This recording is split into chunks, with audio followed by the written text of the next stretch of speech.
talk about Donald Trump's sneaker brand.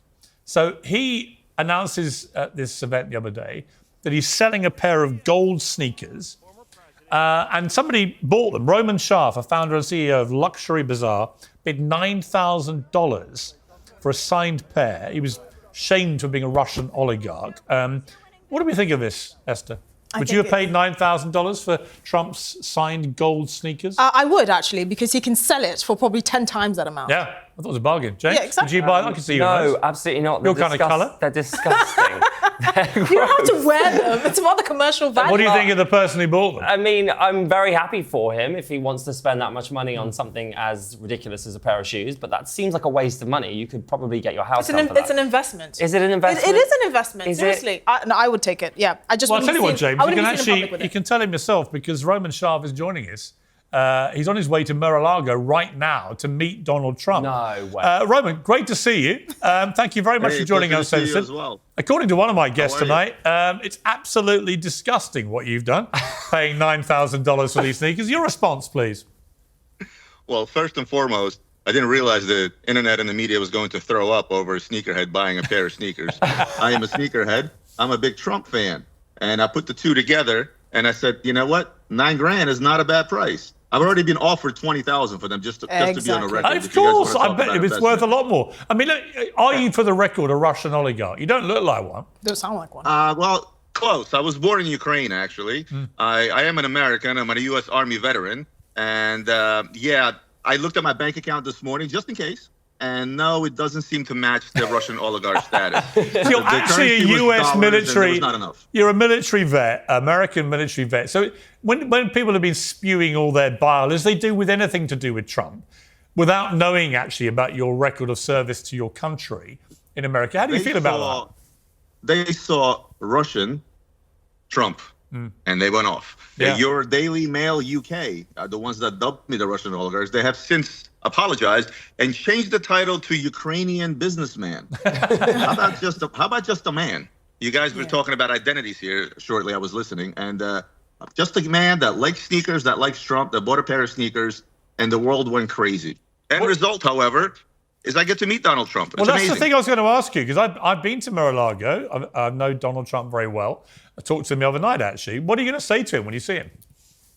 I'm going to say that I am grateful for the opportunity to meet a man who is, A, my favorite politician, B, is a great businessman, and number one, the biggest patriot of this country that I live in. And I am the same way. I am a patriot of this country. I put a response video onto my Instagram channel that went viral and everybody picked it up, basically saying that the worst part about this whole drama was the fact that it once again showed me just how divided America has become over political issues. But don't you think that's because of people like Trump? For example, if we look at January 6th, I mean, you're a defender of liberty and freedom. Thank you for your service on behalf of my American friends and family. But don't you think Trump is to blame for some of that? I don't. That's I think crazy that our media has been so weaponized. This is exactly what they do to Trump supporters. Anyone who rallies in support, they try to attack him. I mean, in defense of Trump supporters, January 6th. In defense of Trump supporters, I hope you realise that there's the choice between Donald Trump and literally a corpse. So I don't necessarily always blame Trump supporters. The opposition is not a lot. Well, I'm actually curious, Roman. I mean, just for people who hate Trump, and we know there's lots of people that hate Trump, lots of people that love him. For those who really do hate him, why do you feel so supportive towards him? It's a very simple answer, and people ask me this all the time. And the answer is this: Trump is not a politician, right? And this is what you hear. He's not a good polished politician, and so on and so forth. And that's what I love most about him. He has nothing to prove. He doesn't owe anybody favors like a typical politician brought up in the system of the United States. When he became president, his goal was what he said. He wanted to make America great again, and I truly believe that. Now, whether he's perfect or not, we can argue this till the cows come home, as they say. But at the end of the day, he's not a typical politician bred through the system from the bottom up, owing a ton of people and companies favors on the way up. He's here because he's already accomplished all he needed to accomplish in his life. He's a billionaire, for Christ's sake. I mean, I would say, look, he's very flawed, but then actually a lot of people that I know are very flawed, present company included. I think that he has a style about him which is incredibly appealing and incredibly unappealing in equal doses. I also think he has the thinnest skin of anyone I've ever met and the thickest. So he's a man of many contradictions. But there's no doubt, as things stand, if Joe Biden insists on running for president, I think Trump will get re-elected. And it's going to be an amazing thing to watch. But let me ask you, Roman, you're about to go and see Donald Trump. Are you wearing the sneakers? No, I brought them with me. They're actually not my size. They're a size 11. Here, my son just handed them over to me. My son is in the car with me. Let's have a peek. Let's see. What's your son's name? My son's name is Marcus. Hey, Marcus. How you doing? Nice to meet you. Good to see you, mate. Good to see you. I was at a sneaker event with him that he was doing. Whoop. Right. Hold on. So here are the shoes. Fantastic. This is the sign They are piece. very gold.